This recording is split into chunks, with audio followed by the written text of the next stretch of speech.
watching NBC Sports, home of the Triple Crown.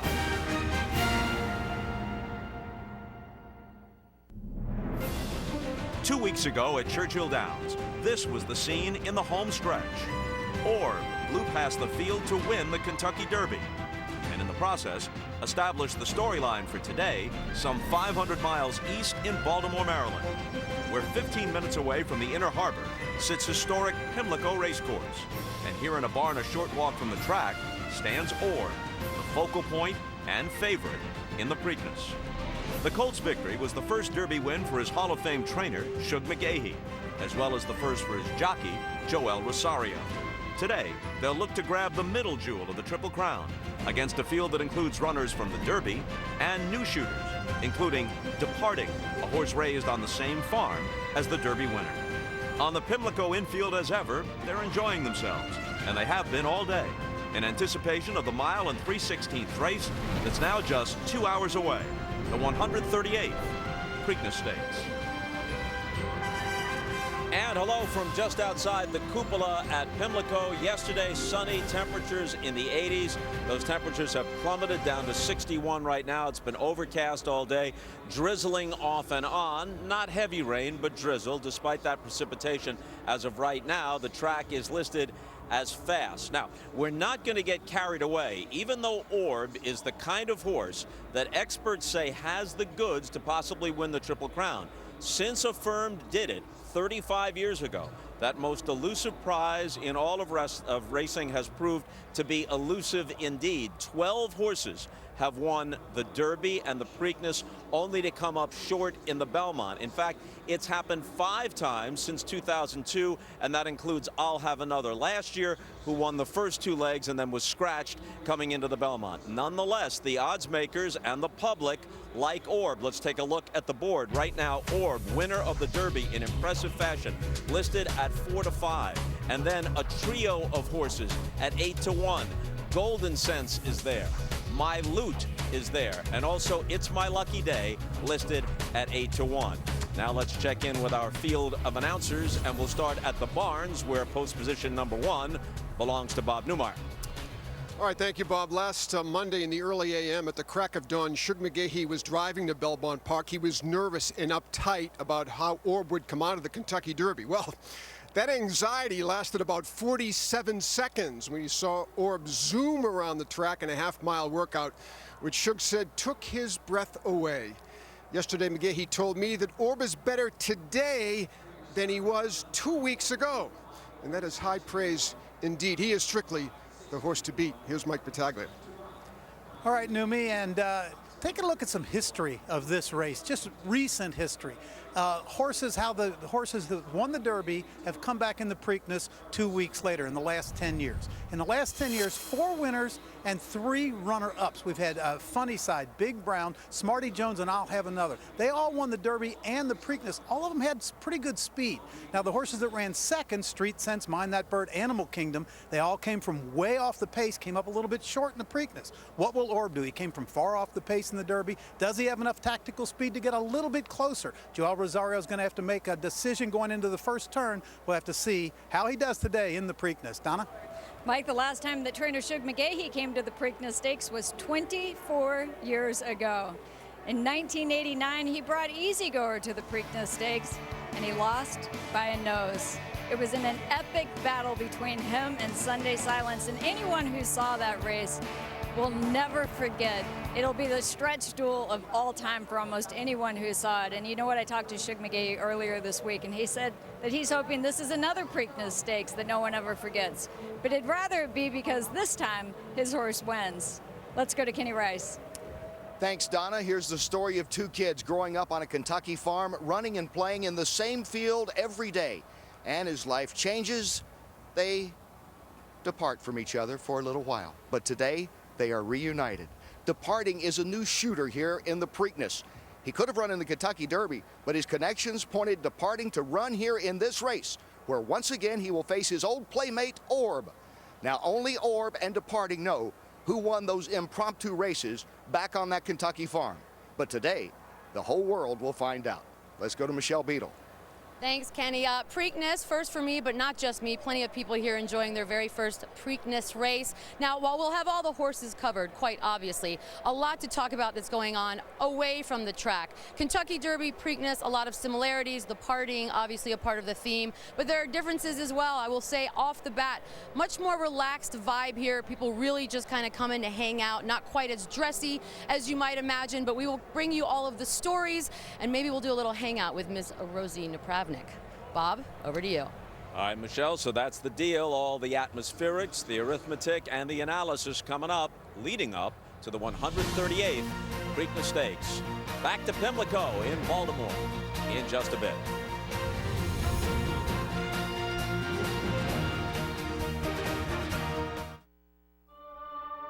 Where, anytime. Decorum and restraint are not the hallmarks of the infield crowd at Pimlico. Year in and year out, they come here to revel and have a good time, and that's what it's all about for them. So they've got the fun part covered. If there's a business aspect to the Preakness, and I guess in a certain sense there is, who better to take care of it than Mr. Equine Science himself, Tom Hammond. Tom. All right, thank you, Bob. You know, this part of it can be fun as well, especially since his impressive Derby win. All the talk has been about Orb and can he win the Triple Crown. And that all intensified after that final workout at Belmont Park before he came to Baltimore. It was sensational. Trainer Suge McGee said it gave him chills. Still, 5 horses who were also Rans in the Derby are back to try Orb again, plus 3 horses who did not race in the Derby, the so-called new shooters. So here's the way the 9 horses will line up in the starting gate. With Orb on the inside, he's won 5 straight. He was 2.5 lengths to the good at the Derby. Golden Sense, the Santa Anita Derby winner, he was eased, beaten nearly 50 lengths in Kentucky. Titletown 5, one of 3, trained by Wayne Lukas. This one 4th in the Derby trial. Departing, who took the Illinois Derby. My Loot, Rosie Napravnik guided him to 5th place in the Derby. Oxbow, who was 6th in Louisville. Will Take Charge, had a troubled run, finished 8th in the Derby. Governor Charlie, winner in 2 of 3 races, including the Sunland Park Derby. And It's My Lucky Day, 2nd to Orb in the Florida Derby, but then 15th in the slop at Churchill Downs. And we're joined now by our expert, Randy Moss. And Randy, the question that's been asked of me in the last 2 weeks, I'm going to ask you now, can Orb do it again? Not only can he do it again, Tom, he should do it again, because on paper, he is definitely the best horse. We can't get ahead of ourselves, though. It's too early to be nominating Orb to the Triple Crown, yet his Kentucky Derby victory was definitive. When you go back and analyze the race, though, Orb's doubters, and there are some, trust me, this is horse racing, will point out that he had a couple of advantages. One was his number 16 post position, which kept him in the clear. That's his running style, to circle the field. But the biggest advantage was the early pace, which was supersonic. From that point, a 16th of a mile out of the gate until the end of the home stretch, the front runners went that quarter mile in 21.86 seconds. The horses in front had no shot. The horses in the back of the pack, including Orb and 3 other horses that finished in the top 5, were all greatly helped by the pace. Orb, however, did run wide. On the first turn, 3 to 4 wide, spotting from 1 to 3 lengths, as you can see, to My Loot, Golden Soul, and Revolutionary. And he was even wider on the second turn, 6 horses wide at this point. He ran 8 lengths further, turning into the stretch, than did Golden Soul and Revolutionary. Now, what about today? The post position, the number 1 post, is not what they wanted. The pace is not going to be as fast in the Preakness as it was in the Kentucky Derby, but Orb has some versatility, and Tom, the racetrack right now at Pimlico is playing in favor of stretch runners on the outside, and that is right in Orb's wheelhouse. Well, you know, Joel Rosario put him wide, but even though he had to cover more ground, it did keep him out of trouble. Exactly, and it's going to be tougher today, though, from that inside post position. Joel's going to be trying to steer him to the outside. The issue is all the other jockeys know that that's what Rosario wants to do. So there's going to be kind of a cat and mouse tactical game. Well, all eyes are on Orb these days, and we've talked a lot about Orb's connections. There he is back in his stall, and how the connections represent the The old school approach. In fact, the Fipps family is one of the few left from racing's aristocracy, from a time almost a century ago when racing truly was the sport of kings. Denny Fipps and Stuart Janney, the co-owners of Orb, are first cousins. They've been on the ride of their life that began 2 weeks ago in Kentucky.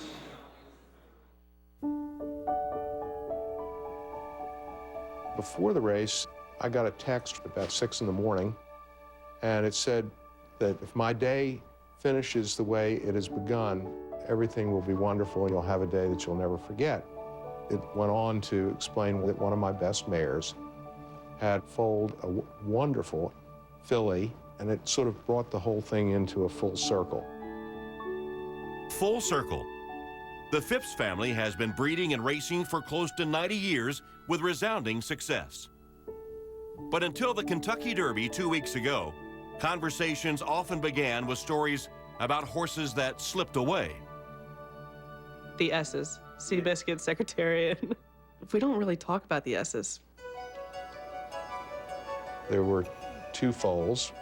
One was Secretariat, and one turned out to be a filly named the Bride. When we won the coin flip, my father said, we will wait and take the next one. Unfortunately, the next one was the Bride, and she couldn't outrun me. Secretariat is moving like a tremendous machine. Denny Fipps' grandmother actually owned the other S, Seabiscuit, but sold the horse before he had success on the track. I will say about my predecessors, they never really spent a lot of time worrying about what happened. They were always looking forward. And they're into the stretch. It was muddy, he was far back.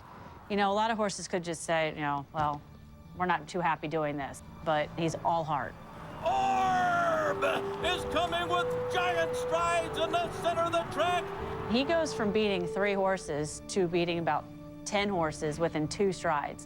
Down to the wire. Orb has won the Kentucky Derby for Suge McGee. A lot of the memories of, you know, of all the years and all the people that helped me kind of came back. Then the emotions flowed. Really, I wanted to get down to see my horse and to see Jan. You know, I remember what she said when she looked at me and she said, we did it. I'll never forget that. 4 generations of family dreams realized in 2 minutes.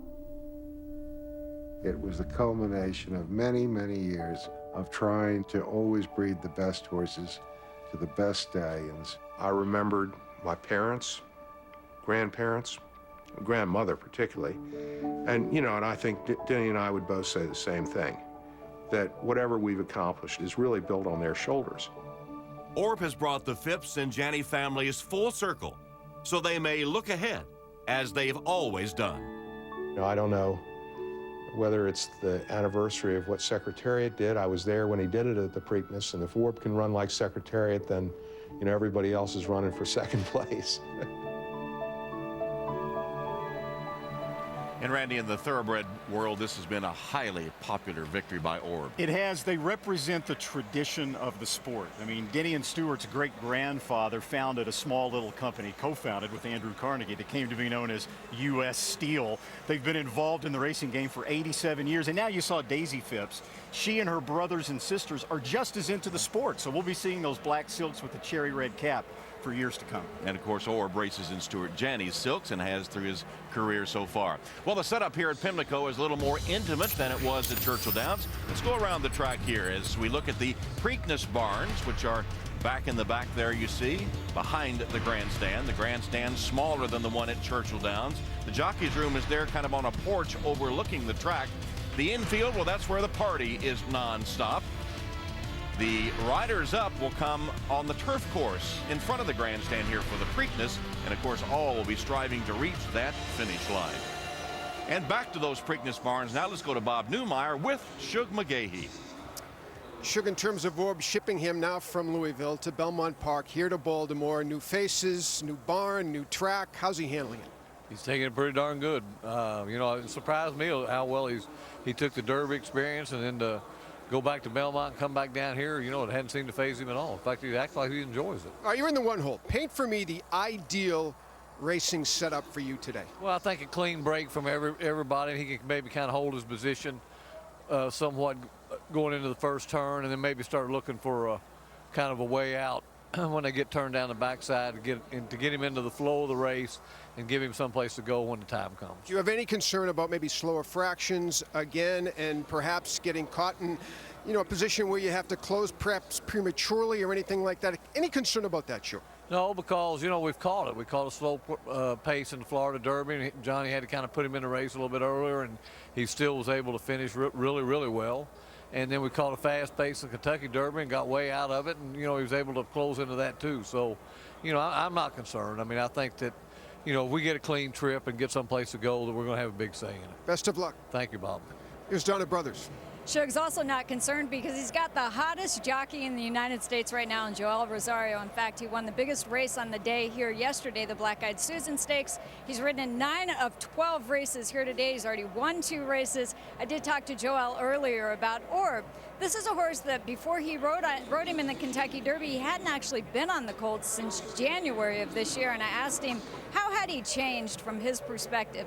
He said that physically he had gotten a little stronger. Mentally, he just seemed more mature, just more professional, seemed to understand his job better. And Tom, the last thing that he said was that he's really looking forward to riding him today. I guess so. Everything Joel has touched lately has turned to gold, and Orb has thrived since his Derby win. A tough race did not exhaust him. He's made his way here to Pimlico, and a couple days ago outside his barn he had a snack of clover outside his stall here at Pimlico.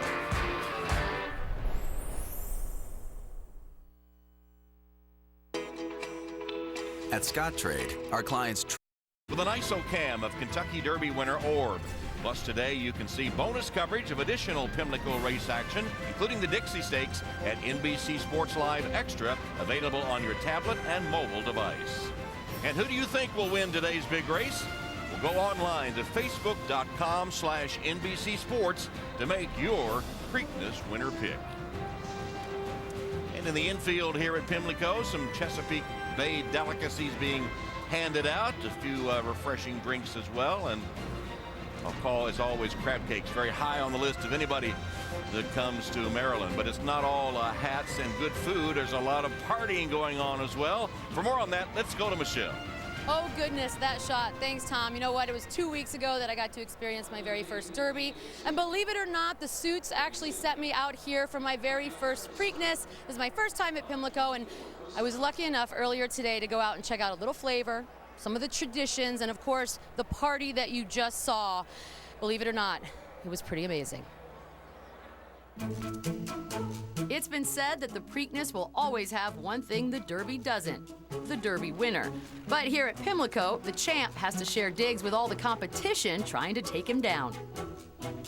This is what we're seeing right now. We're seeing all the horses just mingling, having some grass.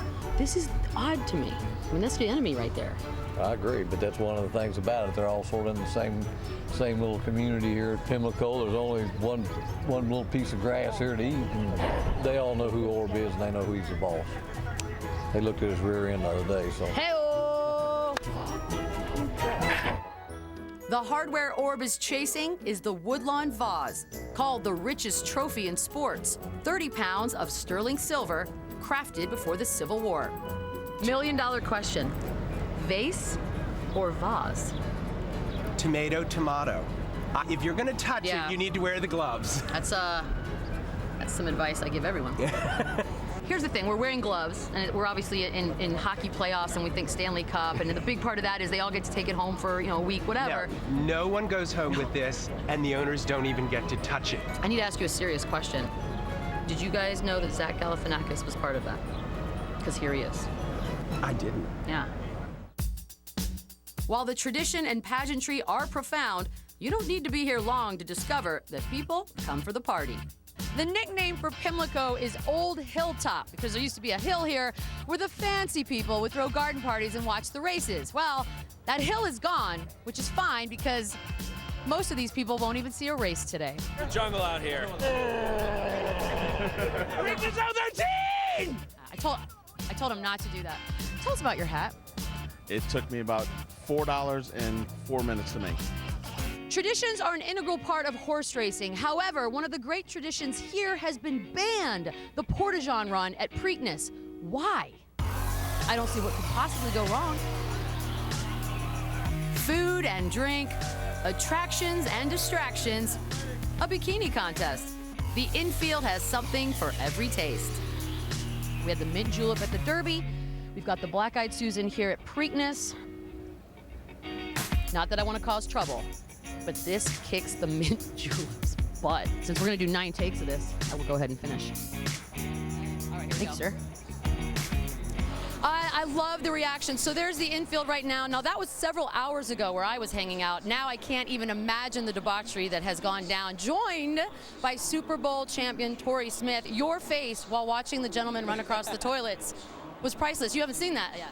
No, I mean, it's only one thing that Maryland does, and you know, they say it's a great party here in the infield, and I had the opportunity to check it out visually, you know, and it would look crazy over there. As your this is your second Preakness, so you're obviously an old pro at this. Do you have any tips for a newbie? What am I looking for in a horse? We can learn together. You know, I'm still learning and just appreciating the environment, you know, and I like not going with the top dog, you know, going with the underdog. Which is? In this case, this year, you know, we'll take charge. I picked him solely because I like his name, and, you know, we'll see what happens. All right, will we have a triple crown or will we have a repeat Super Bowl champ? What will come first?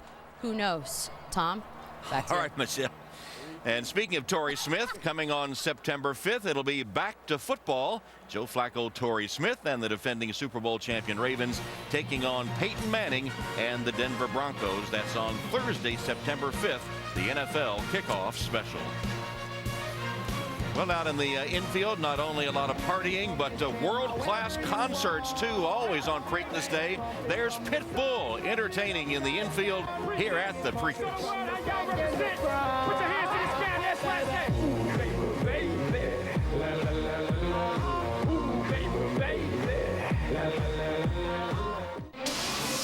Welcome. Anticipation continues to build for the Preakness Stakes at Pimlico Racecourse in Baltimore.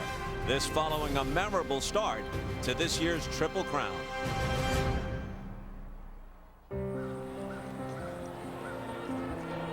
Two weeks ago, the curtain rose once more on racing's brightest stage.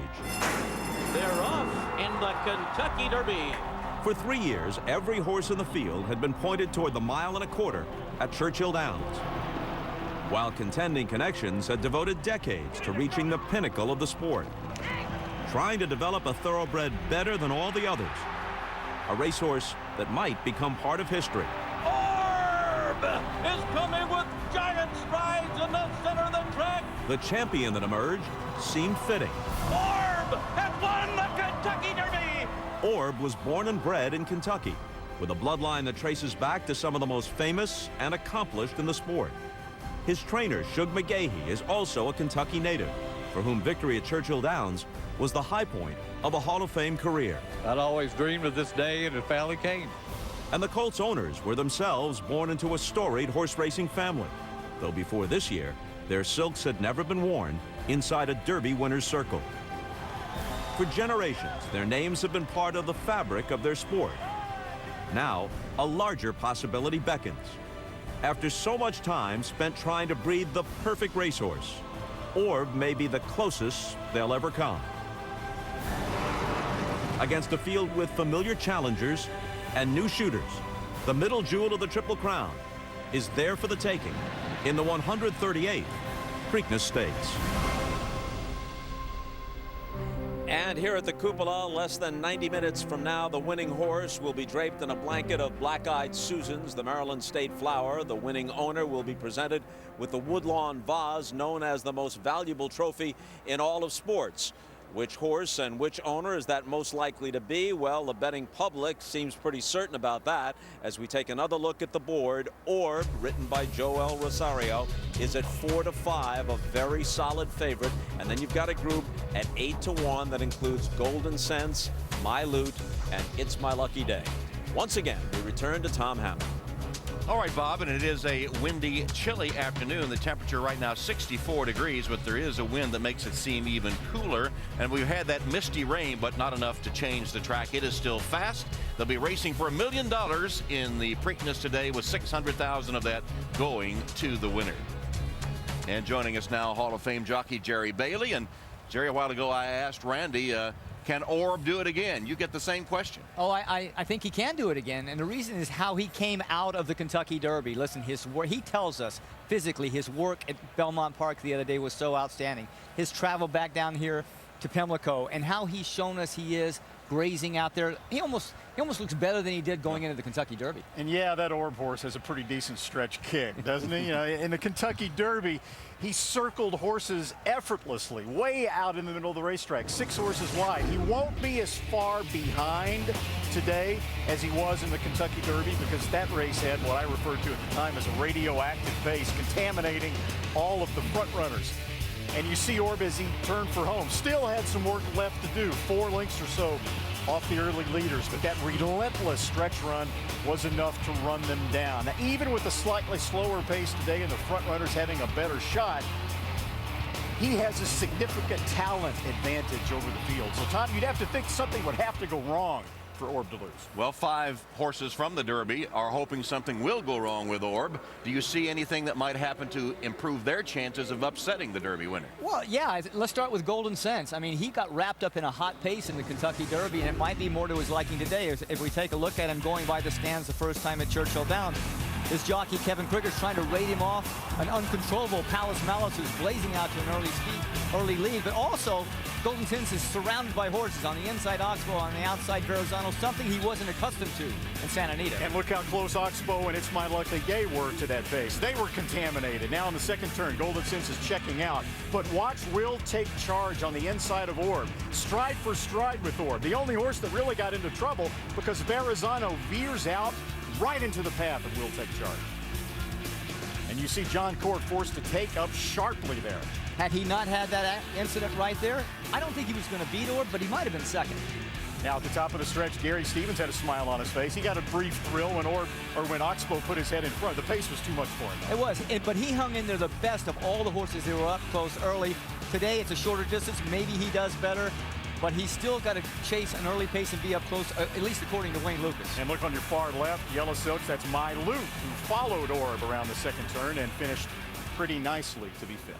And there are 3 new shooters in the field today, including Departing, who looked good winning the Illinois Derby. So that's the way the Preakness field stacks up. Let's go back to the barn area now and rejoin Bob Newmeyer.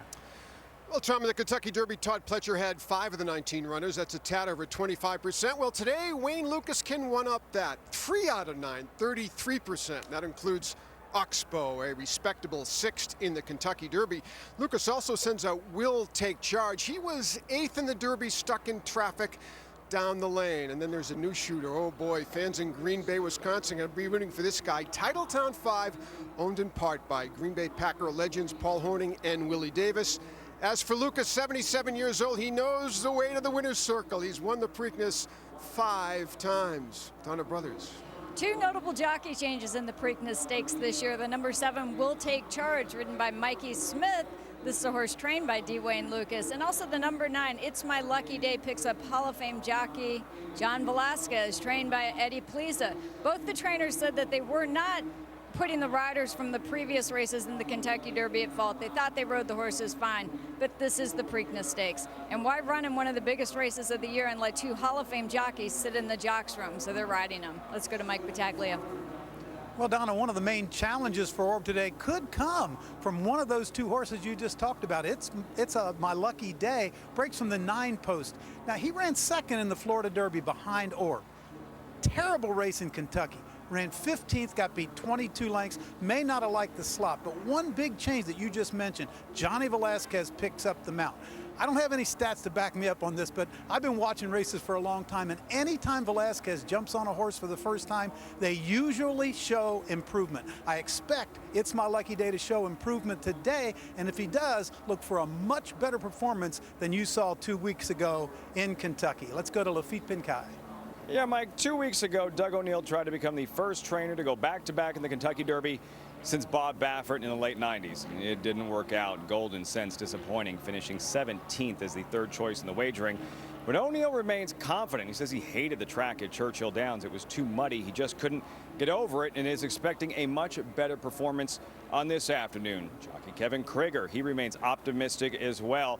When he was asked if he thought Golden Sense would bounce back today, he responded by saying, "It's like he never ran in the Kentucky Derby. He's full of energy, and we're expecting him to be very competitive in this Preakness Stakes." Let's go to Kenny Rice. All right, thanks, Lafitte. Of all the Derby horses coming back to challenge Orb once again, 5th place finisher Mylute came the closest at Churchill Downs. If he is to pick up any ground today, he does have an advantage perhaps in jockey Rosie Napravnik. This is where she began her career, won her first career race, and there is history in this homecoming for Napravnik.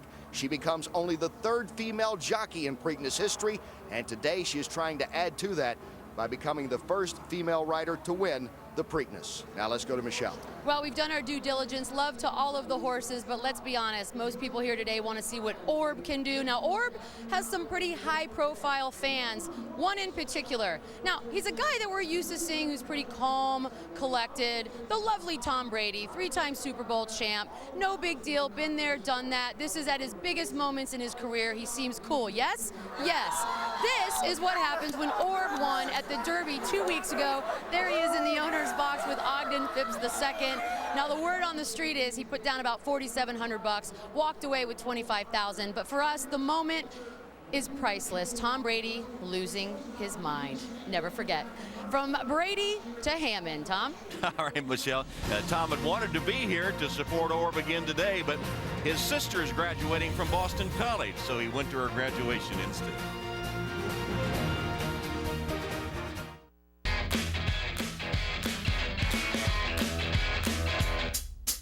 With RTN Total Traccess, so much on your plate. This whole thing could be a disaster. Sometimes you're negative. See previews for all our fall shows at NBC.com. Update you on the odds for the Preakness Stakes with Orb still the 4-5 favorite. Golden Sense getting a little more support, now down to 7-1 with Mylute and It's My Lucky Day holding at 8-1 each. So Rosie Napravnik, her Mount Mylute currently held at 8-1 as she returns to Pimlico. Let's go to Michelle. Thanks, Tom. Rosie Napravnik actually got her start here at Pimlico before she was even out of high school. Now, 2 weeks ago, she was pleased with her finish at Churchill Downs, where she earned a 5th place. She is back on Mylute today, and she's going for a little history as the first female jockey to win the Preakness Stakes. I had the chance to sit down with her. How many times have you watched the Derby since it happened? I would probably say a total of like maybe 4 times. Every time I watch it, I still think I can win. That's awesome. Like, this might be the one. I'm like, yeah, come on, Mylute. You know, I mean, we had a really good trip. I could have asked for 4 more lengths. God. Or even just like a little nose for 3rd. Would have been so much better. You won your first race here at 17. Is it weird for you to realize how much you've done in a short time? Yeah, if I look at like the actual win photo of my first race, I mean, I feel like I look like a little kid. Like, I'm obviously very weak, and you know, I have this huge helmet on, and I'm like so much smaller. There was a quote from Gary Stevens that said, "You never once played the girl card." Were you conscious of that, or is it just a natural thing for you? I think it's kind of natural. I mean, I grew up with my older brother, and I was just always trying to like keep up with him and, you know, stay on a level playing field. That's kind of just natural for me.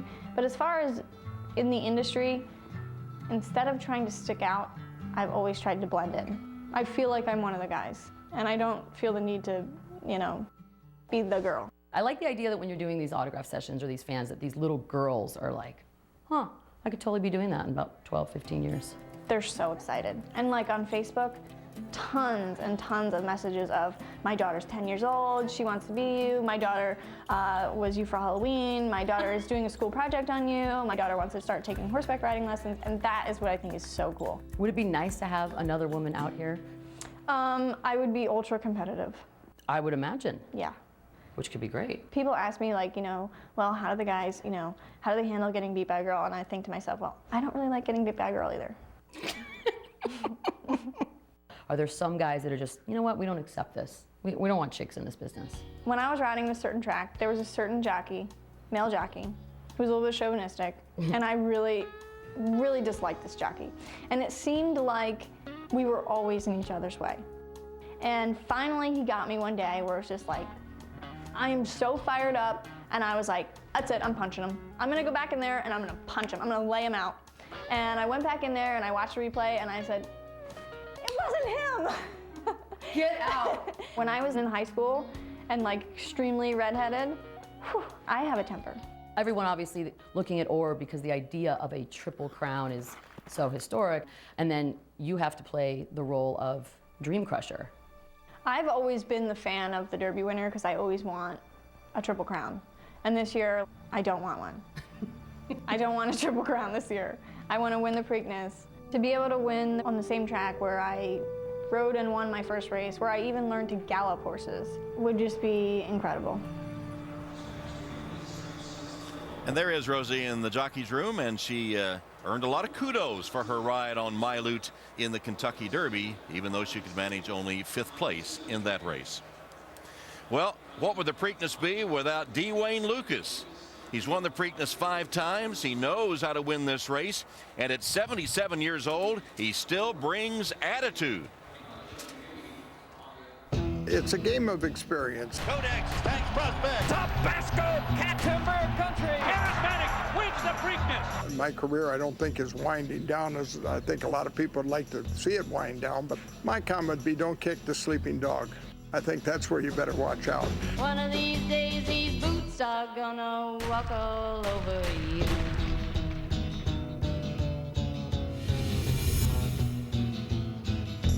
Yeah.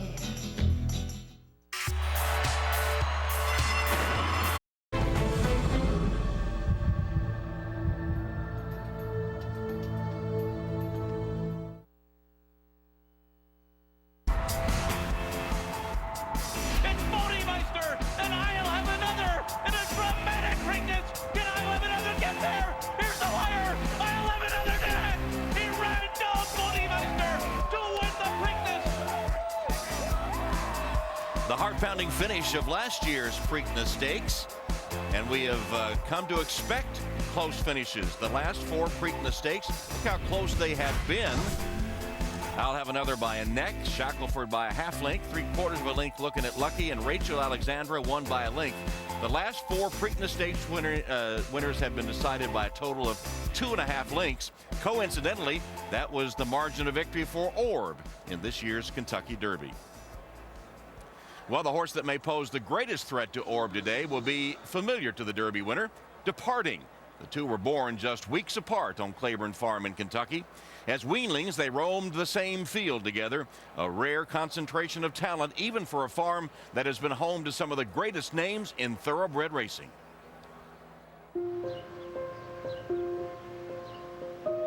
Ten Kentucky Derby winners have been born at Claiborne Farm. The Stallion Barn has been home to royal bloodlines. The graveyard is a monument to legends. Here, past champions bear hope for new arrivals, like the 2 foals born in 2010 who grew up in stalls just feet apart. Well, you've got 2 horses coming out of the same barn. They looked at each other from the time they were weaned until they left here. I'm not sure if that's ever happened before, where 2 horses from the same field are facing off in one big race. Departing is owned in part by the Hancock family, who have overseen Claiborne Farm for more than 100 years. Orb is owned by cousins Denny Fipps and Stuart Janney, members of storied racing families that have kept their horses in the Hancock's care for 4 generations. They've trusted their horses to us for over 50 years now, and that's unusual, I think, in any business, let alone the horse business. Today, enduring partners become friendly rivals for a race that will take the measure of 2 horses who first sized each other up 3 years ago. They know each other well. They run around together for months and months and months. They'll get up and fight with each other. I noticed that Orb has a little slit in his nostril. I don't know if that came from maybe Departing did that in the field. I do think that racehorses are herd animals, and they do have a sense of who's the top horse. They learn it out in the fields. That's why you let them run together when they're young. I certainly hope that when Departing and Orb were out in the same field, that Departing got a sense of, that Orb was superior. You know, I think when those horses go in the gate, we're going to feel like we've got 2 in there, and they're going to know they've got 1. If they win, we're going to be thrilled for them, and thrilled for racing, too. So I'll be rooting for both of them to run the very best they can. You know, since Orb's owners are longtime Claiborne clients, you might think the Hancocks would be reluctant to run against Orb. Who knows, maybe even deny him a Triple Crown. But again, it's that old school attitude on the part of both camps that says, if you got a horse that belongs, let's find out which one of them is the best. Yeah, and he ran a great race in the Louisiana Derby. It shows you how really good he is. It's important for a couple of reasons. In that race, he didn't have the best of it. He was a little wide on the first turn, and he had some traffic in the stretch. And so you see them turning for home in the Louisiana Derby. He's still wide here. You can see the wall of horses that Brian Hernandez, the jockey, is behind. But I think a particular note, the horse in the white silks with the white bridle is Revolutionary. He finished third in the Kentucky Derby. Even Milute, who was second here, finished fifth. But the horse directly to the screen left in the yellow cap is Golden Soul, who finished second in the Kentucky Derby. Now, if you compare Departing to a horse that finished second in the Kentucky Derby, he looks pretty good. Now, Claiborne could have gone to the Kentucky Derby off that third place finish. Instead, they stuck to the original plan and went to Chicago for the Illinois Derby, where Departing was wide on the first turn, wide on the second turn, still pulled away to win by 3 1/4. So now he comes into the Preakness also on a roll. But since this race was April the 20th, Tom, he now has 2 weeks more rest than Orb does. And that was our Scott Trade Value Rising, a close look at Departing. Let's go back to the stall area now and join Mike Battaglia. All right, Tom, so we've got 2 horses who grew up together. How about 2 trainers? Al Stahl, who trains Departing, and Tom Amos, the trainer of Milute. These guys have known each other nearly all their lives. They grew up together. They went to high school together. They were college roommates, and Tom Amos just told me that the first Derby he attended in 1979, the Stahl family took Tom Amos to that Derby. They both worked for Frankie Brothers, who trained Hansel, who won the Preakness here in '96, and both of them have horses today in the Derby trying to upset Orb. I talked to both guys, and both of them said that, hey, if we don't win, I just hope my buddy does. So two guys been growing up, been buddies all their lives, still lifelong friends. Numi? Well, let's talk Titletown 5, named for Titletown, USA, the Green Bay Packers of Green Bay, Wisconsin. You know, when trainer Dwayne Lukas was coaching basketball in Wisconsin, he met and established a lifelong relationship with the golden boy himself, Paul Hornung of the Green Bay Packers. Hornung loves racing, and they decided to buy a colt to compete for the Triple Crown, and here they are. The partnership also includes Willie Davis, other Packer executives. 5 is the magic number. Hornung wore 5. 5's the number of times the Packers have made appearances in the Super Bowl. They've won 4. And 5 is the number of Preakness wins for trainer Dwayne Lukas. Kenny Rice. All right, thanks, Bob. And more numbers. 5 wins also for Bob Baffert, tying him for second all-time on the Preakness wins list. Bob, you come in here with the lightly raced horse, Governor Charlie. You were going to run him at Churchill in the Kentucky Derby, but he had some foot problems and you pull him out. How's training been over these last 2 weeks for this race? Well, actually, I only missed like 4 or 5 days with him. It was pretty minor, but I just got behind on one serious work, and I'm glad I didn't run him in the Derby, because the way it came up with the speed and all, and he wouldn't have been very effective at all. So since then, he's put in some really great works, and it's a matter of how good he is. We know he can run, and he's had some really good races going 2 turns, so I really had to take a shot at it. He certainly likes to run. This is only his 4th career race. All of his other races, he gets out front early. Will that be the scenario today? Well, I left Martin in charge. If he breaks well, I'm sure he's not going to be too far back. He'll be in the first flight, but I leave it up to Martin. He knows the horse really well. He knows my horses, how they respond. So hopefully we can get lucky. Good luck. Thank you. Bob Baffert trying for his 6th Preakness. Let's go to Bob Costas. All right, Kenny, switching subjects here. It's been a charmed stretch for sports in the Charm City. Back in October, the Orioles made a surprise run to the playoffs. Then in February, the Ravens won Super Bowl 47. Baltimore has a long and substantial sports history filled with twists and turns. Still, the one perennial has been the Preakness. As you know them today, the Orioles were originally the St. Louis Browns, who arrived in Baltimore in the 50s.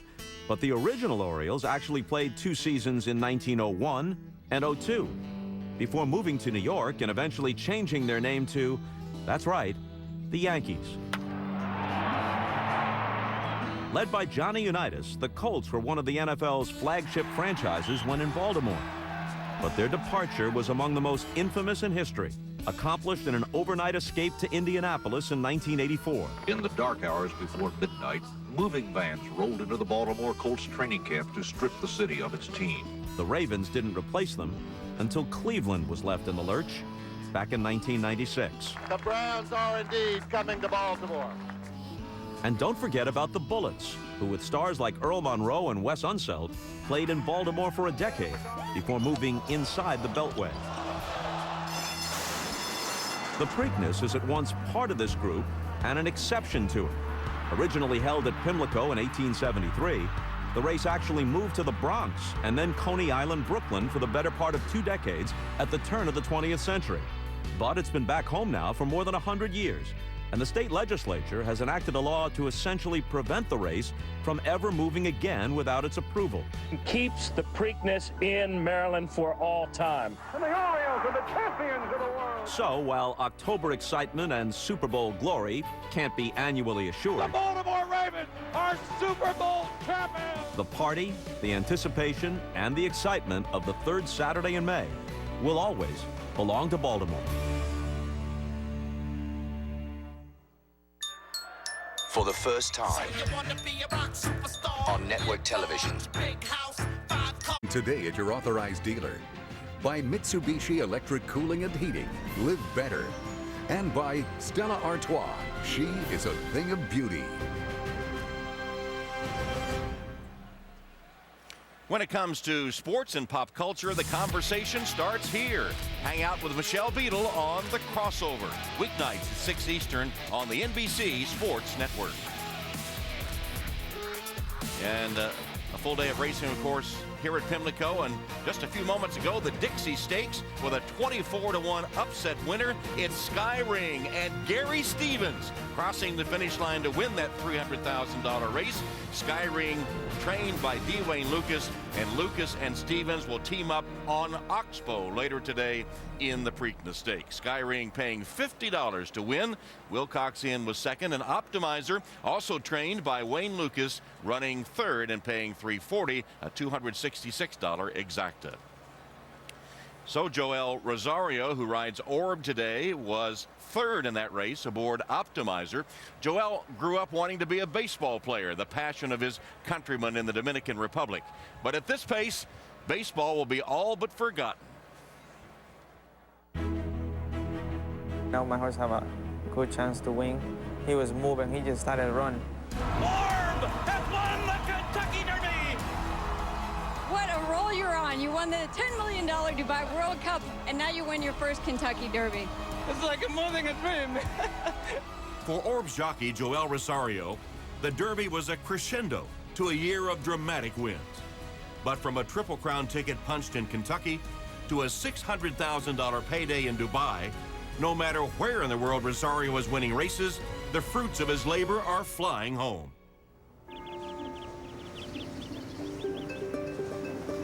Rosario's winnings on the track pay dividends in his birthplace, the Dominican Republic. Each victory is added to his family's prosperity, building houses for his parents, and opening a grocery business for his brothers. You know, they always supported me, and they all follow my racing, and, you know, it's kind of feel good for me, you know, to really have, you know, the people follow me, you know what I mean, especially my family. 1,500 miles north in Baltimore, today's race will have a double meaning. Not only building on an unbelievable year and possibly extending his Triple Crown potential, but also reminding Rosario that last year's Preakness demanded a different kind of resolve. Just a few moments ago, word came to us that Joel's brother, Moreno, who is a police officer in the Dominican Republic, was killed earlier today in an automobile accident. They asked Joel if he wanted to take off the Preakness mount created cause, and he said no, he would ride in memory of his brother. When you lose somebody in your family, it's not easy, you know, it's always going to be there.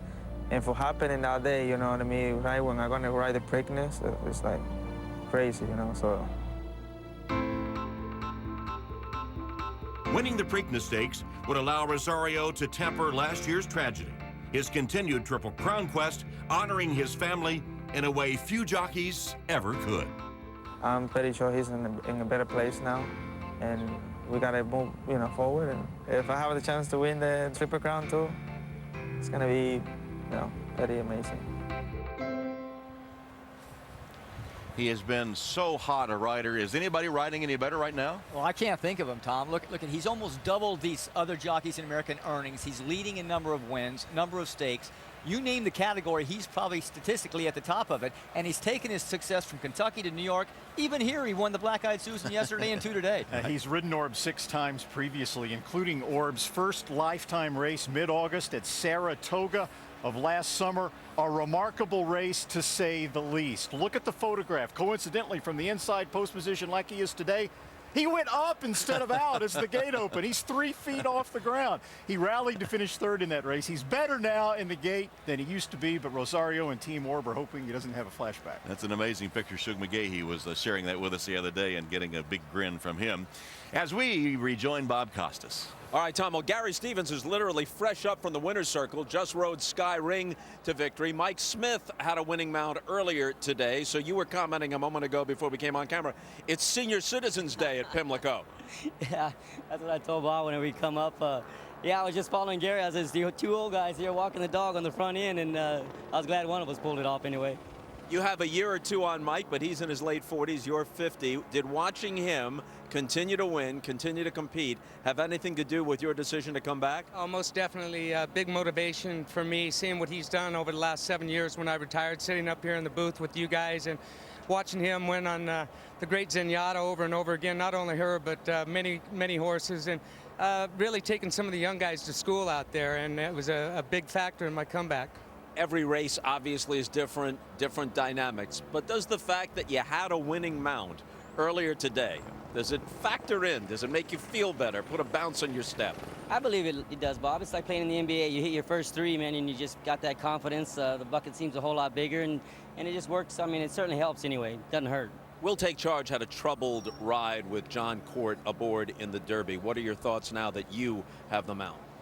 Well, no fault to John's. I mean, Verrazano kind of, ducked out in front of him. But as far as the race goes, I'm going to try and plant myself behind the guy with the most experience, and I'm going to follow him around there and see what happens. I'm going to try and find myself a spot to run at that point. He's a big horse. I want to keep his stride, keep him clear, and see what happens. Oxbow came 6th in the Derby. Your thoughts coming into the Preakness? Well, I'm coming in with a lot of confidence. He had a good workout earlier in the week. His mindset's really well right now, and I'm just hoping for a slower pace. He's going to be close to the pace.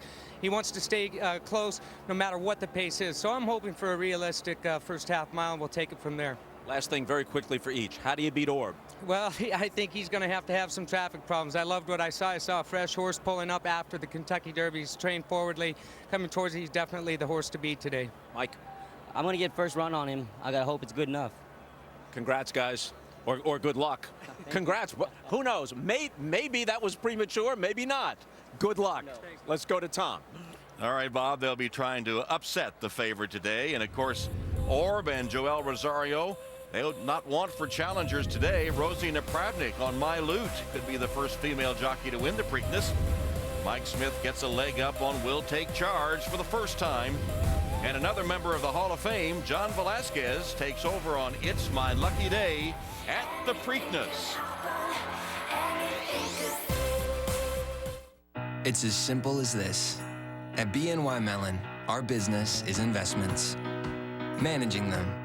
At the French Open next Sunday at noon Eastern, part of NBC Sports Championship season. Aerial coverage provided by Goodyear, the odds-on favorite for superior performance. Goodyear, more driven.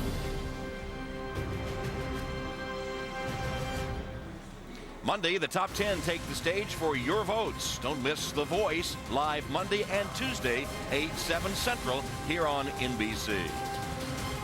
Recheck the odds now for the Preakness Stakes. And, of course, Orb is still the favorite. He's gone down to 3-5. 3-5 on Orb. It's My Lucky Day now, second choice at 8-1, Golden Sense at 9-1. Then you see several at 10-1, all the way down to Titletown 5, who is the long shot in the field. And the horses are starting to make their way from the Preakness barns toward the grandstand to eventually be saddled. Let's check now with Bob Newmeyer. With Suge McGee. Suge, we made this walk 2 weeks ago. How's your life changed in those 2 weeks? Well, Bob, I've just been so thrilled with the acceptance we've gotten, not only myself, but the great accolades to Fipps and Janny's stables, and to my people back at the barn, and that's what's been really kind of fun and flattering for me. I know you're a huge football fan, and you know the old coaching cliche, you take one game at a time. But have you, in a quiet moment, thought about winning the Triple Crown? Well, I'd be telling you the story if I said no, but I've tried not to. I've tried to keep it out of my mind. But today's the day, and another 45 minutes we're gonna get to try again. I'm looking forward to it. Give me one or two horses you're most worried about. I think probably Will Take Charge and maybe Departing. Good luck. Thank you, Bob. Here's Donna. I'm with Tom Amos, who has the 5 My Loot in here. No better than 5th in the Kentucky Derby with My Loot. You waited to make a decision about coming here to the Preakness. What was it that finally convinced you to bring him? Well, anytime you come back with a horse real quickly, whether it be My Loot in the Derby or Orb, who won the Derby, 2 weeks is fast for a horse. We wanted to make sure our horse was showing the same kind of energy and really what we wanted to see out of him on the racetrack. He showed us that. You rode Rosie Napravnik in the Derby. Rosie Napravnik began her career here at Pimlico 8 years ago. She was leading rider here in 2006. We know she knows the track, but what are you going to tell her about My Loot for this race? Very little. Rosie's wise beyond her years. I'm not a guy that gives a lot of instructions to my riders, and I certainly don't have to give her any. I can tell you that Rosie is really ready to win this race, and I think My Loot's ready to perform big, so I think they make a great team.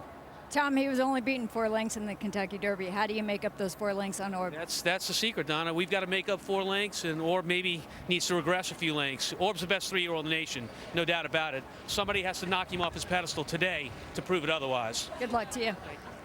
Tom, let's go to you. All right, Donna, and as you were talking to Tom Amos, it was interesting to see My Loot, who was very curious of the cameraman, even posing for him a little bit as they walk over. A different scene than the one we have at Churchill Downs when they set aim on the Twin Spires in the walkover. They come from behind the grandstand here as we go down to Lafitte Pinkai III. Doug O'Neill, you won the Kentucky Derby and Preakness Stakes last year with I'll Have Another, and this year's Derby not quite as kind. Golden Sense finishing in 17th. Why did you decide to press on to this middle jewel of the Triple Crown? Credit to Kevin Krieger. He did a great job. Once he realized it wasn't our day, he took care of him, and he came out of it in great shape. And, he's a horse that's worthy of a race this prestigious as a Preakness, so we're taking a chance.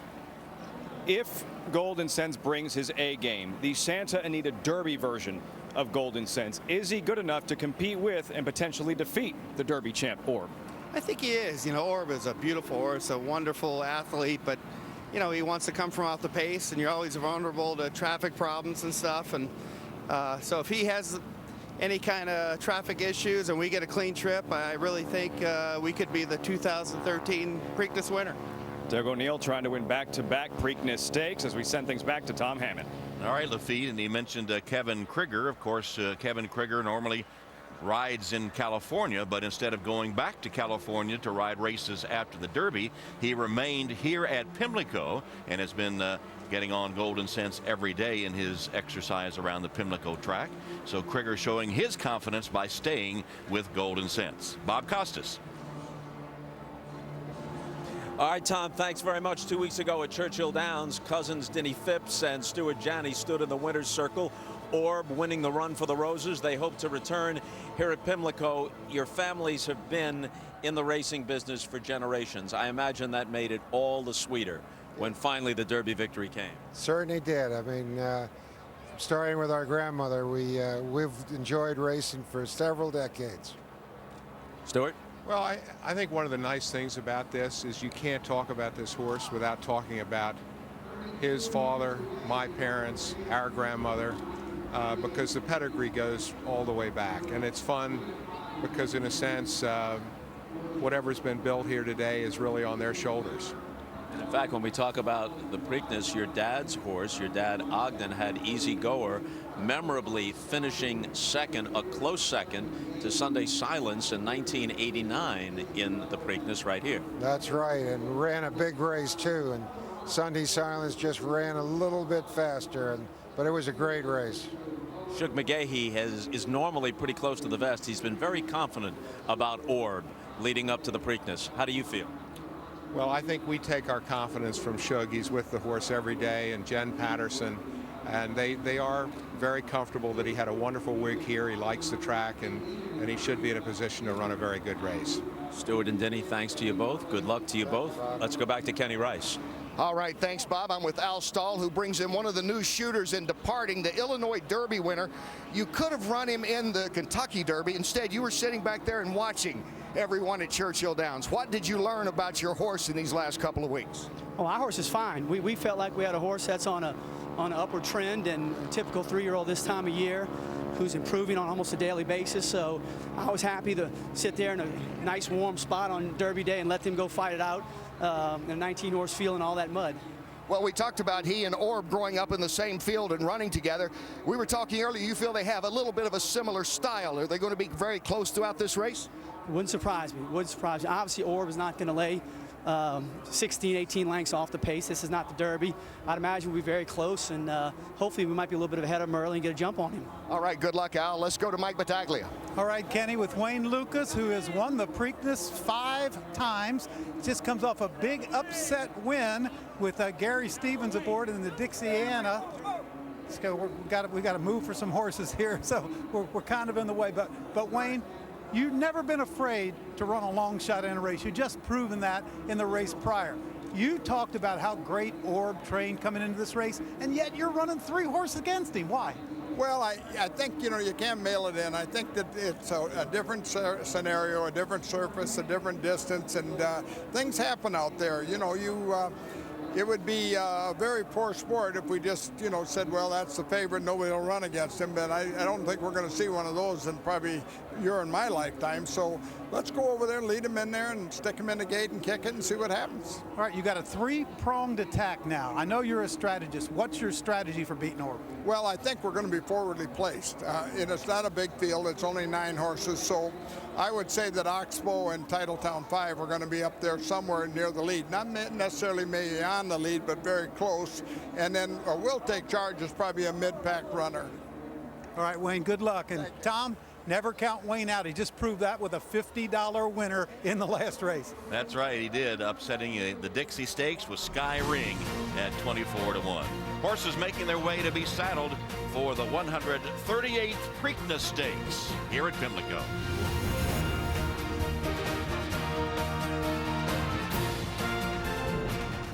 Test in 3, 2. I don't like it. Try Snapshot free at Progressive.com. Secretariat is blazing along. He is moving like a tremendous machine. He is going to be the Triple Crown winner. In the stretch, here he comes. It's Seattle Blue, and he's drawing clear of the field. They're nearing the finish line. It's Seattle Blue. The firm's got an open run as they come onto the wire. At the finish, it's going to be dead tight. A firm. And in the decade of the 70s, we thought winning the Triple Crown was no big deal. It was going to happen a lot. It has not happened since Affirm did it, of course, 35 years ago. And here at Pimlico, Ron Turcotte, the jockey on Secretariat, who won his Triple Crown 40 years ago. And here's Ron signing pictures of the great Secretariat with Ron astride the champion, taking him to the Triple Crown. Well, will Orb be a successor to those greats? 3-5 to win the Preakness. He would still be alive if he can take the race today. It's My Lucky Day, 8-1. Golden Sense and Governor Charlie getting some late support are 9-1. Departing is now 10, and so is My Loot. My Loot, remember, had been co-second choice at one point, but now up to 10-1. Will Take Charge 11, Oxbow 14, and Titletown 5 is 19-1. And earlier, the official portrait of the Preakness jockeys took place. And remember, at the Derby, Rosie got Gary Stevens in a headlock and payback here at the Preakness. So there's the scene here at Old Hilltop as Orb. Now, most of the Preakness horses usually saddle on the turf course facing the grandstand, but some trainers don't like that. They think it might unnerve their horses, and so this is the regular paddock at Pimlico, where it is going to be Orb's spot to be saddled. He is under the grandstand in the normal Pimlico paddock to have his saddle put on. He's acting just like he's acted ever since he got here to Pimlico. Cool as a cucumber, not turning a hair at anything new that's been thrown at him here. The ultimate professional. Looks awesome. Suge McGee told us he's always been partial to indoor saddling paddocks, so you get to a big race like the Preakness. Why change the methodology? It's available for him to take Orb inside, and they'll avail themselves of that opportunity. Well, at the Kentucky Derby, our handicappers, Mike and Bob, both correctly forecast Orb as the winner. Now let's check their Preakness selections, joined by Michelle. Thanks, Tom. Yes, you guys were right on the Derby, so I will go ahead and start and get mine out of the way first. I feel like I'm crushing dreams when I don't pick Orb, but I'm going to go with My Loot. Had the chance to sit down with Rosie, as you saw earlier. She just had the taste of it so much in the Derby, and she felt like, you know what, I really can hang with these guys, and I can do it. And I know it was such a convincing win by Orb, but I think she might be able to pull off an upset here today and get her first big one here at Preakness. Well, that's understandable. It's not bad. Feeling for Rosie. All right, now the experts can go. We understand that completely. Exactly, I do too, but... We got 5-1 on Orb in the Derby. We're up there at 3 to 5. What do we do right now? You know what? I loved him in the Derby. I love him today. I just can't pick against this horse, Numi. He just looks too good. He's done everything right. Love the way he's training. Love the way he won the Derby. The only thing you can do is make some exactas, I think. I've liked It's My Lucky Day for a long time. I liked him in Florida. I think that I'm not sure it was the slop, whatever. He got beat 22 lengths in the Derby. Throw it out. Johnny Velasquez up first time. That's my exacta. I think it's Orb, and It's My Lucky Day. I think it's those two. Well, there's two ways of looking at it. The exactas, trifectas, whatever. But again, when you think about investing in the stock market, you get 8 to 10% of your money. People would kill for that, right? You get 60% on your money if, it's a big if Orb wins and you get it in 2 minutes time. Not a bad deal. I'm going for Orb. You're not even going to pick an exacta? 60 cents on the dollar. 60 cents. You talk about eating chalk. Chalk Come City on, give us a break. I am not excited by any of that, you guys. Sound investment advice.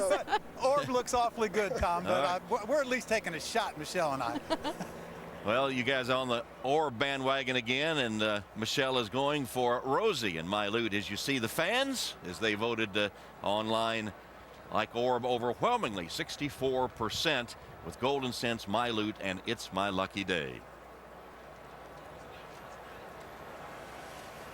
So the horses are having the saddle put on. There's Mike Smith heading down to ride Will Take Charge. Kevin Krieger, Gary Stevens, the jockeys filing out to meet the mounts. There is Rosie, and let's meet the jockeys now. The 138th Preakness Stakes, brought to you by Mercedes-Benz. Joel Rosario, Orb. Kevin Krieger, Golden Sense. Julian Leparoux, Title 10-5. Brian Hernandez, Departing. Rosie Napravnik, My Loot. Gary Stevens, Oxbow. Mike Smith, Will Take Charge. Martin Garcia, Governor Charlie. John Velasquez, It's My Lucky Day. And that's your field for the Preakness Stakes, our Mercedes-Benz jockey introductions for the 138th edition of the Preakness. Heading into that infield turf course where the jockeys will get their final instructions and then a leg up on their mounts for the 138th running of the Preakness. We gave invested in the world, and by Walmart, delivering for customers, creating opportunity. That's the real Walmart. There's the making of the official drink of the Preakness, the Black-Eyed Susan. As you see the horses and the connections gathering on the turf course, Suge McGee and Joel Rosario, the connections for Orb. And with Orb, the heavy favorite, 3 to 5. He looks like he's handled everything pretty well. Just made his appearance a moment ago on the turf course after being saddled underneath the stands. And let's take a look at our Ram Trucks race preview now to see what you guys think will happen. We got it all figured out. Can we get it right 2 weeks in a row? Orb from the inside breaks and settles back early, and I think we'll see Kevin Krieger and Golden Sense go right to the lead. Governor Charlie probably pressing him with Oxbow and Gary Stevens somewhere a couple lengths off of him. Meanwhile, look in the back as My Loot and Rosie Napravnik keep Orb down on the inside. Rosie wouldn't do that, would she? She's going to keep her eye on him, at least she said she is. As we go down the backside into the far turn, Golden Sense will still have the lead. Governor Charlie's still going to be there. I think the party's going to try and move up a little bit. Mike Smith said he's going to take first run on Will Take Charge before Rosario moves on Orb.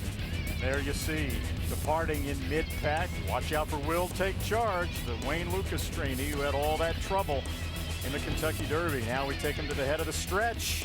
Here's Orb making that trademark 4-wide move that he made in the Kentucky Derby. Oxbow is going to probably start to weaken a little bit. Golden Sense has already folded his tent. And here comes Mylute departing. Will Take Charge. Mike Smith didn't get first run, at least Brandon, I don't think he will. And Orb continues to stretch it out as he goes down the stretch, much like he did in the Kentucky Derby, and I think he goes on to win by 2.5 lengths. Well, we had a little disagreement on the margin of victory, but our top three is, you see the race preview by Ram. Orb, Will Take Charge, and departing. We agree. All right, you're still on the Ram truck Orb bandwagon as we note that the computer ran the simulation 1,000 times for the Preakness, and 596 times Orb was the winner, with departing 91 and Oxbow 83. But Orb overwhelmingly, the computer, the online voters, and the fans, and all our experts as well. Everybody's on the Orb bandwagon. I'm the next American success story, working for a company where over 75% of store management started as hourly associates. There's opportunity here. I can use Walmart's education benefits to get Eastern on NBC, because it's the Cup. Racing fans, please turn your attention to the infield as Baltimore Ravens wide receiver and Super Bowl champion Torrey Smith gives the command for riders up. Ladies and gentlemen, this winter we brought our city a second Super Bowl championship. Now it's time for Maryland's premier spring event, Preakness Stakes. Riders up! And so Torrey with the Riders Up command as you see Kevin Krieger about to get a leg up on Golden Sense. And there's Orb. Orb dancing around a little bit as Joel Rosario is put into the saddle by Suge McGee, and now Krieger takes his place on Golden Sense. There's Titletown 5, the longest shot in the field, Julien Leperoux. Departing, he'd never seen a crowd this big. He didn't run in the Derby, remember, so he was a little antsy and still is as he acts up just a little bit. Brian Hernandez riding in his first Preakness. On his 27th birthday, remember, he had his first ride in the Breeders' Cup Classic last year and won it. Rosie on Mylute. And Gary Stevens on Oxbow. Mike Smith for the first time rides Will Take Charge. Martin Garcia and Governor Charlie. And John Velasquez, who picks up the mount on It's My Lucky Day. Now the call to the post for the Preakness and the singing of Maryland, My Maryland.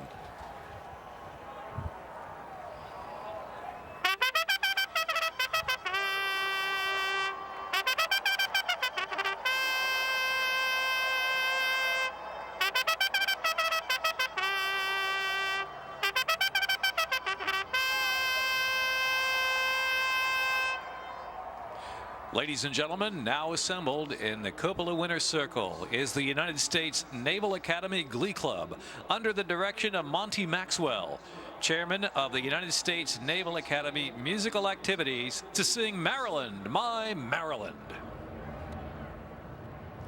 Thou wilt not cower in the dust, Maryland, my Maryland, thy gleaming sword will never rust. Maryland, my Maryland, remember Carroll's sacred trust, remember Howard's warlike thrust, and all thy strong words with the just. Maryland, my Maryland.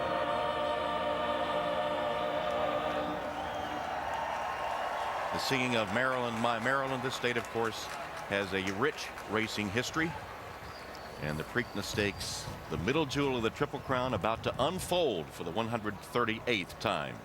So here's the post parade for the Preakness, $1 million. 3-year-olds going 1 mile and 3/16. That's a 16th shorter than the Derby. And there is Orb, brilliant in the Derby, looking for 6 in a row and carrying the hopes of most racing fans everywhere to stay alive in pursuit of the triple. Number 2 is Golden Sense, trained by defending champion Doug O'Neill, ridden by Kevin Krieger, who attempts to become the 3rd African-American jockey to win the Preakness. Krieger all but eased Golden Sense in the Derby, tiring badly, beaten nearly 50 lengths. Number 3, Titletown 5, named for Green Bay and Paul Horning's number 5. Horning and fellow Packer Hall of Famer Willie Davis among the owners, and trained by former Wisconsin basketball coach Wayne Lukas. Number 4 is Departing, Orb's playmate growing up at Claiborne Farm and now trying to deny him a shot at the Triple Crown. Departing has won 4 of 5, including the Illinois Derby. Number 5, My Loot, and if Departing and Orb grew up together, so did trainers Al Stahl of Departing and Tom Amos of My Loot. This horse was 5th in the Derby. Rosie Napravnik returns to the track where she rode her first winner. Number 6, Oxbow. Gary Stevens, a 2-time Preakness winner, continues his return to the saddle. He and Oxbow looked good in the stretch at Churchill Downs, but wound up finishing in 6th place. Number 7, Will Take Charge, the 3rd Lukas trainee, who picks up Mike Smith today. He was making a big move in the Derby when a tiring Verrazano forced him to check, and he wound up finishing 8th.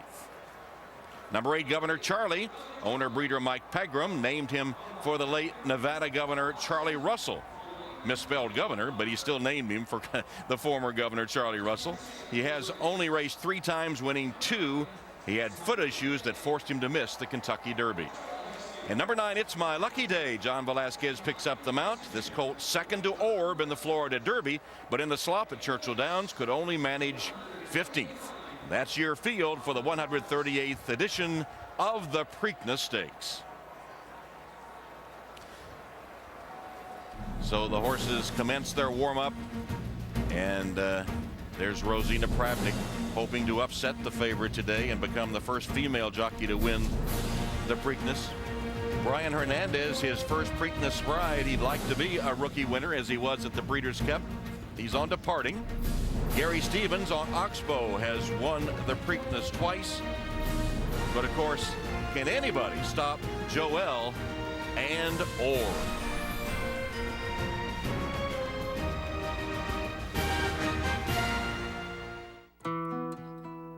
BNY Mellon combines investment management and investment servicing, giving us unique Now, with musical guest Kanye West tonight here on NBC.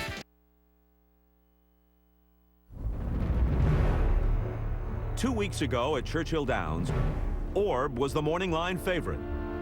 A colt with a storied pedigree who'd looked superb in his pre-race workouts. The day was soggy. The track was sloppy. The field was imposing. But none of it mattered. Orb became the Kentucky Derby champion. Orb has won the Kentucky Derby! Now, here at Pimlico, Suge McGee's horse is the favorite. But another field of contenders is looking to race to a different ending. The group returning from the Derby includes My Loot, who finished 5th with Rosie Napravnik aboard in Kentucky.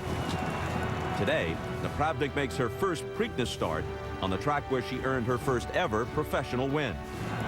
Meanwhile, Doug O'Neill didn't let a disappointing finish for Kevin Krieger and Golden Sense keep him from bringing the horse to Baltimore.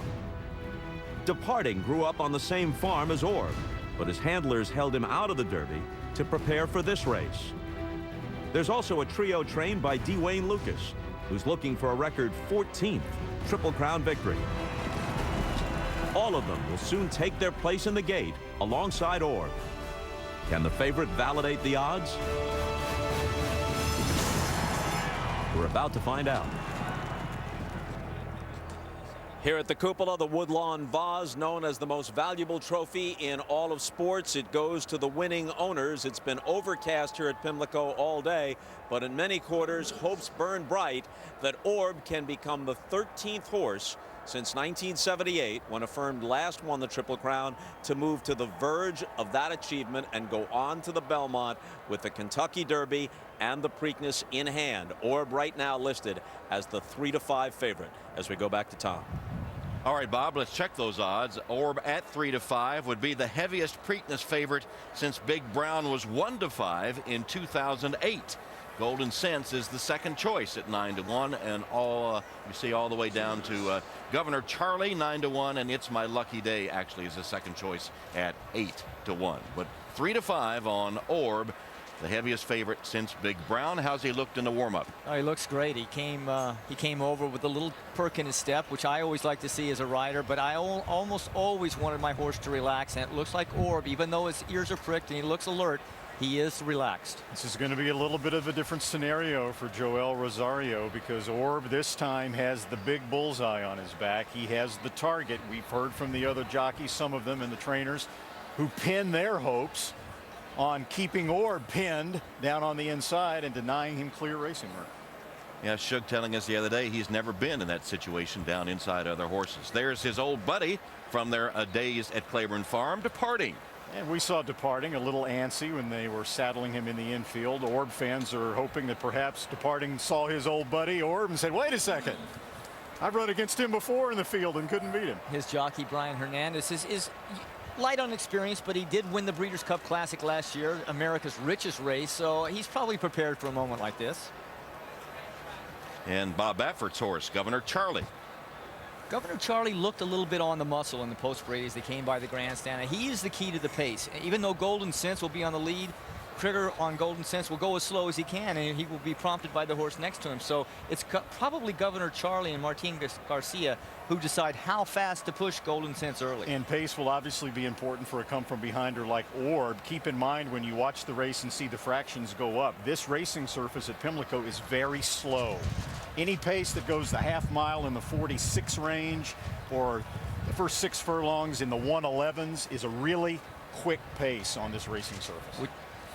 And Bob Baffert will watch with his son Bodie, and normally we see Baffert. It's really unusual not to see him with a horse in the Kentucky Derby. Bodie is on his game.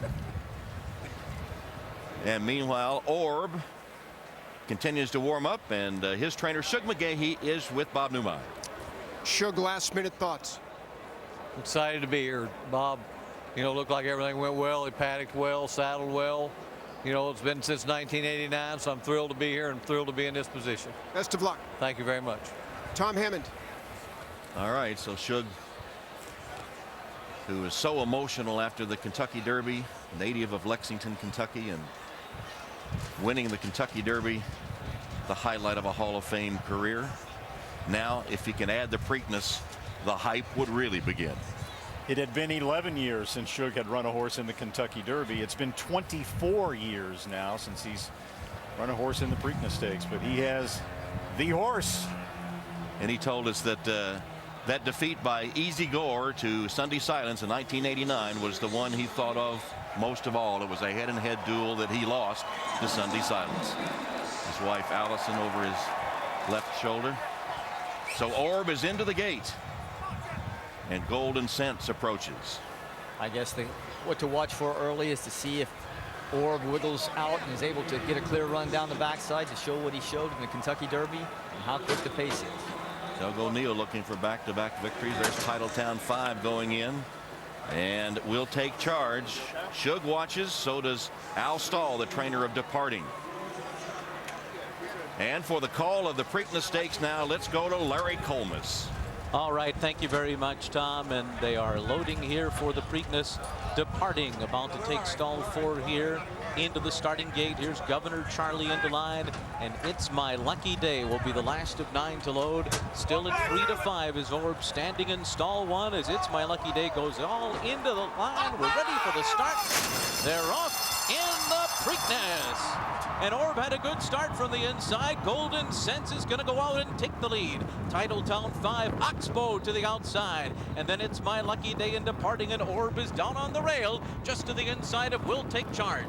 Governor Charlie reined well off the pace today, and the trailer is Rosie Napravnik on My Loot. So Orb will be in mid-pack as they race for the turn, and it's Gary Stevens and Oxbow in front. 23 and 4 the opening quarter mile, and the lead is 2 lengths. Golden Sense right behind under Kevin Krieger running in second position. Titletown 5 is third.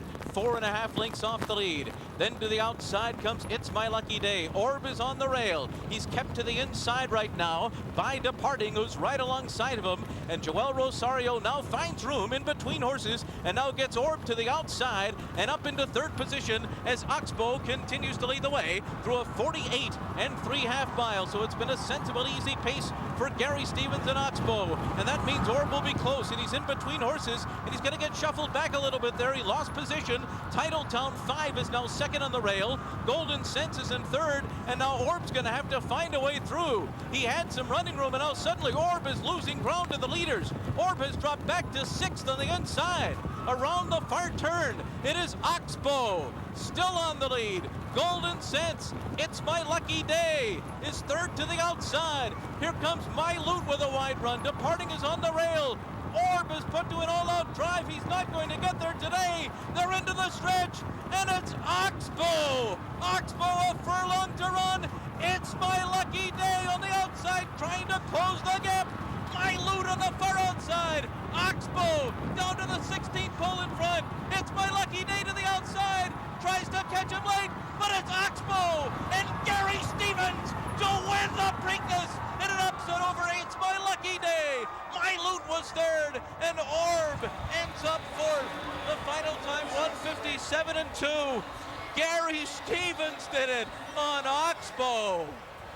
Call the gendarmes. Gary Stevens just stole the race. That was an amazing performance. I think he took advantage of Golden Sense not really wanting to go out, parked Oxbow out in the middle of the racetrack. Orb actually was in the spot he needed to be for the pace that set up. I talked to Gary in the jocks room about an hour and a half before the race, and Gary told me he wasn't going to push Oxbow out of the starting gate like he did in the Kentucky Derby. He was going to let Oxbow find his stride, but the horse broke so sharply. The lead was there for the taking, and that's what makes Gary a Hall of Fame jockey, to seize those opportunities.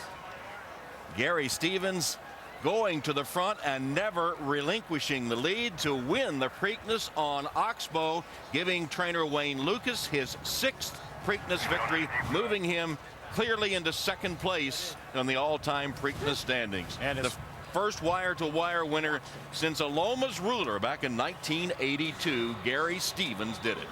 And as far as Orb, the Kentucky Derby winner, was concerned, you can't definitively say what happened, but he had never before raced inside or around a crowd of horses.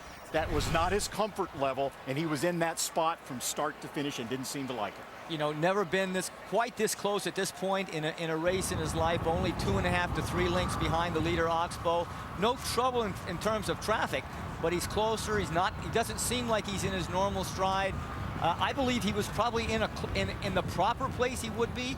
The leader never came back, so I think Joel had him in the right spot. He just didn't fire his big A game today.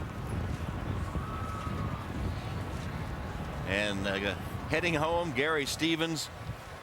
As we turn for home, Gary's got him well out in the track. Randy pointed out earlier that maybe the inside wasn't the best. The riders had been staying away from it all day long. But I think the key to the race was he went early enough, slow enough early that he had so much kick left when It's My Lucky Day came to him.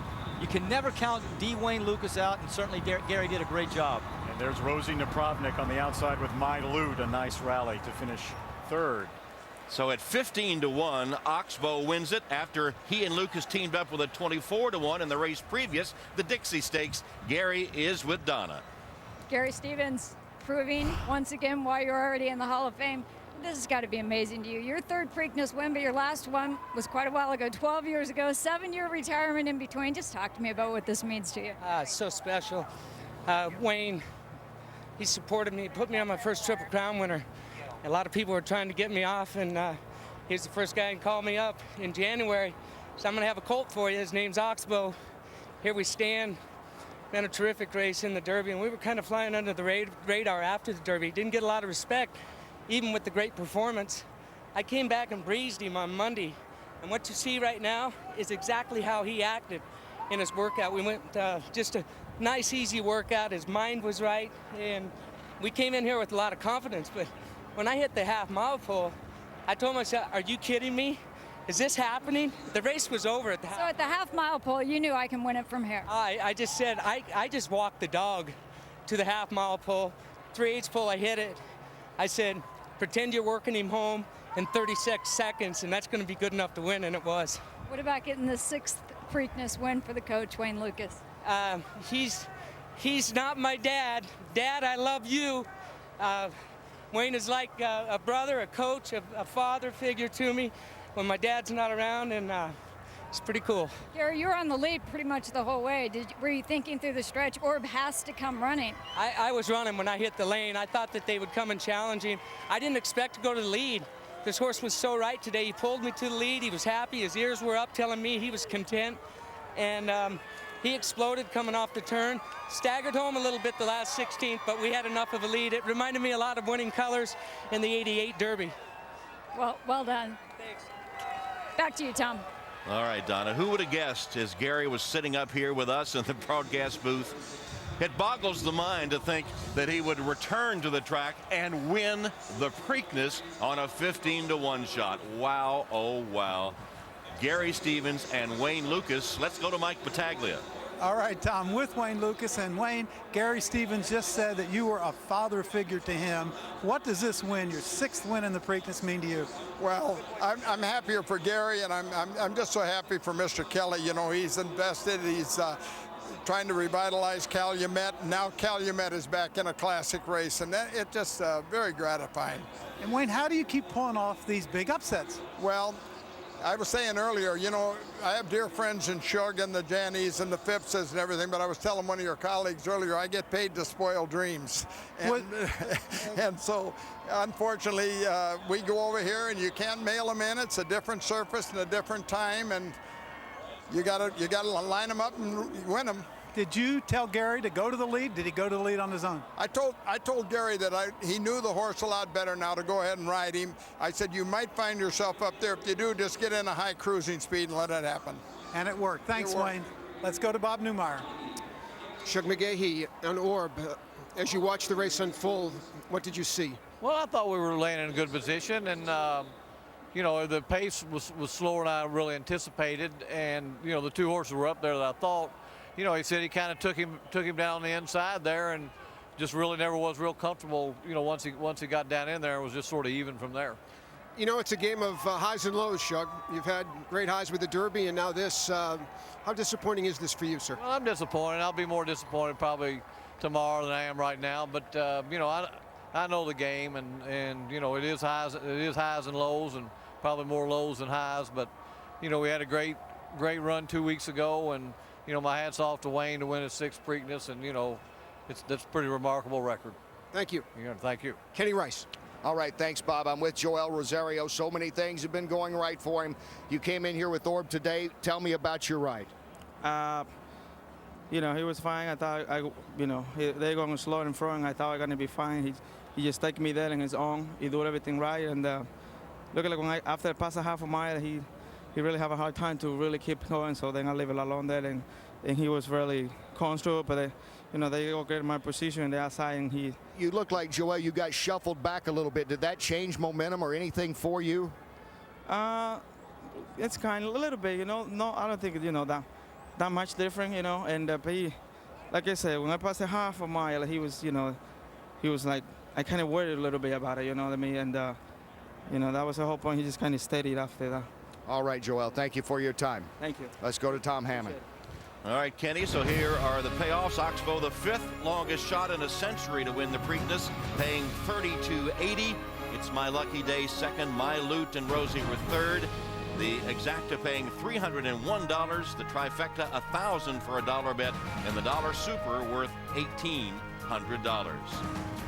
Oxbow and Gary Stevens pull the upset in the Preakness.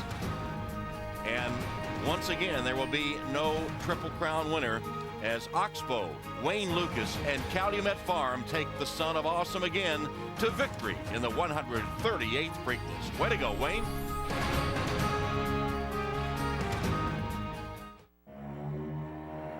Somewhere nearby,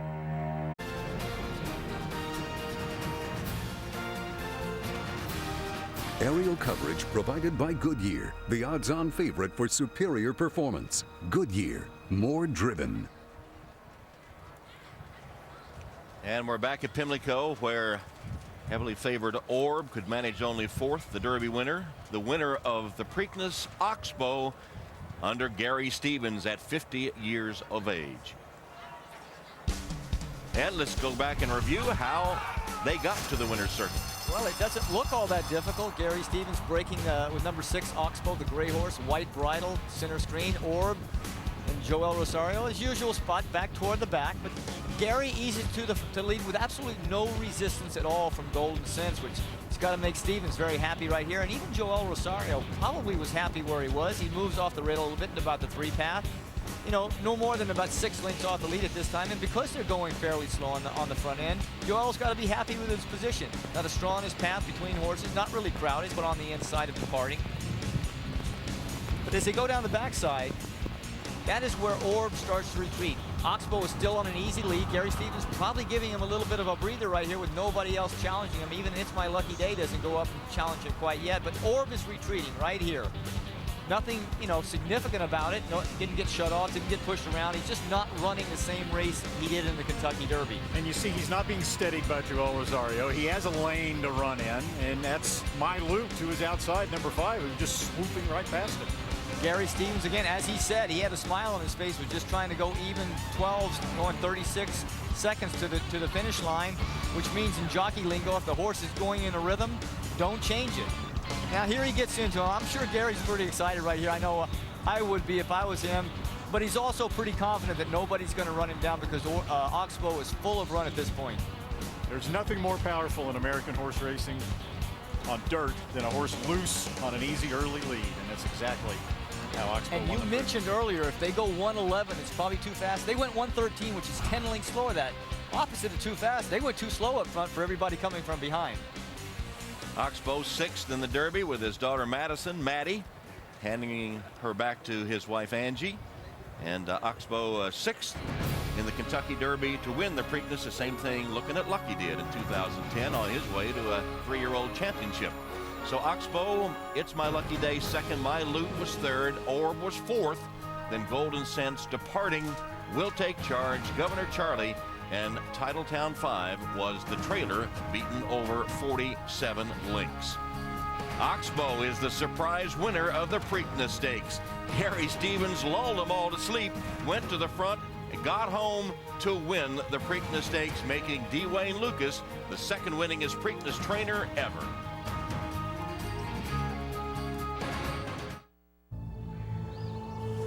Sports Network coming up next. And the traditional painting of the weather vane in the winning owner's colors. This is the 8th Preakness win for Calumet Farm. Not the Devil's red and blue Calumet colors of yore, but the new colors of black and gold since Calumet was purchased by Brad Kelly last year. Now for the presentation, let's go to Bob Costas. All right, Tom. Frank Stronach is the chairman of the Stronach Group. Anthony Brown is the lieutenant governor of the state of Maryland. They will combine to make the presentation to Erin Kelly, the daughter of Brad Kelly, the owner of Calumet Farms. This is the Woodlawn vase. It is very large. It is very expensive. It is valued at some $4 million. And so this reasonable facsimile serves for the purposes of the presentation because dropping this would be an unholy mess. So, guys, go ahead. Great pleasure. Thank you. First of all, Frank, on behalf of the people of Maryland, I want to say thank you for bringing us the 138th running of the Preakness Stakes. Ms. Kelly, congratulations to you and your team for a Oxbow spectacular victory. As Maryland's Lieutenant Governor, accompanied by Mayor Stephanie Rawlins-Blake of Baltimore City, I present you with the valued, coveted Woodlawn vase. Congratulations. And there is Mayor Blake applauding behind us. Congratulations to you and from all of Baltimore. God bless. This was a wonderful day. Great race. Aaron? It was a great race. He ran really well, and I'm just excited to see what's next. Dwayne Lukas and Gary Stevens made history of their own. Lafita's with them. All right, Bob, Gary, the Preakness Stakes, an American classic, your 3rd win in this particular event. Are these the moments that brought you back and out of retirement? Oh, absolutely. I didn't know whether I would get the opportunity until January.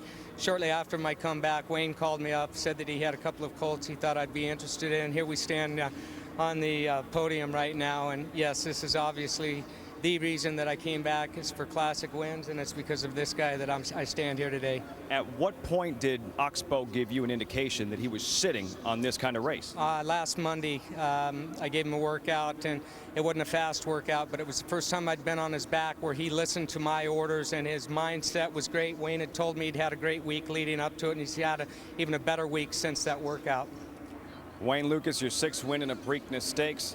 You're watching this race unfold. What's going through your mind when you see Gary Stevens and Oxbow on that easy early lead, specifically when the Derby winner Orb started to struggle?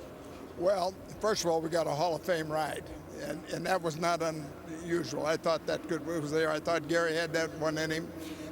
When they threw up the half-mile time, and then when he got to 1:13 and changed at 3/4, I turned to my girlfriend and I said, watch out now, because he's a fighter. That little horse was in that high cruising speed, and we talked about that cruising speed. Once he hit that cruising speed, I felt real comfortable.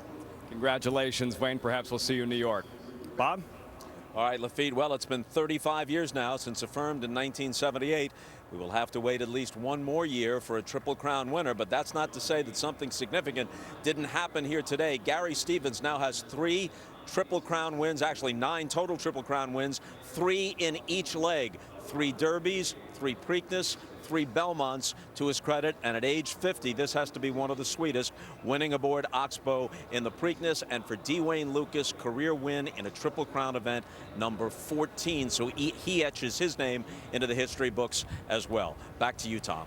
All right, Bob, and so Oxbow joins Point Given and Silver Charm as Preakness winners under Gary Stevens, and I think back to what Wayne Lukas said when he hired Gary to ride Oxbow. He said, you just can't beat experience. We saw that today. It was the pace that ruined Oxbow 2 weeks ago in the Kentucky Derby, and it was pretty much the pace that got Oxbow and Gary Stevens into the winner's circle today, but it wasn't the pace that defeated Orb. Because My Loop, for example, was about 3 or 4 lengths behind Orb on the backstretch and finished more than 6 lengths ahead of Orb at the wire. If Orb had run the same race he ran 2 weeks ago, he might have been able to overcome the pace, but for whatever reason, he didn't do it. I got to tip my hat to Gary. Yeah. You know, great riders, great athletes do the unexpected thing at the unexpected time and have no regrets about it. Took us all by surprise, but it worked for Gary today. Great ride. So Oxbow and Gary Stevens, 50-year-old Gary Stevens with his 3rd Preakness victory, and for D. Wayne Lukas, his 6th Preakness winner. He trails only R.W. Walden from decades ago, who has 7 Preakness victories. The NBC Sports Group's coverage of the Preakness Stakes continues. The Preakness Stakes post-race show continues next on the NBC Sports Network. And tonight, the Stanley Cup playoffs presented by Geico continue on the NBC Sports Network with the Kings and Sharks in Game 3. Later tonight at 11:30, 10:30 Central, it's the season finale of Saturday Night Live with host Ben Affleck. What a day it's been here in Baltimore. And it's Oxbow! It's my lucky day to the outside! Tries to catch him late, but it's Oxbow! And Gary Stevens to win the Preakness! Gary Stevens did it! So Oxbow wins the Preakness, ending Orb's bid for horse racing's Triple Crown. The final duel, though, awaits in New York 3 weeks from today, Saturday, June 8th at the Belmont Stakes.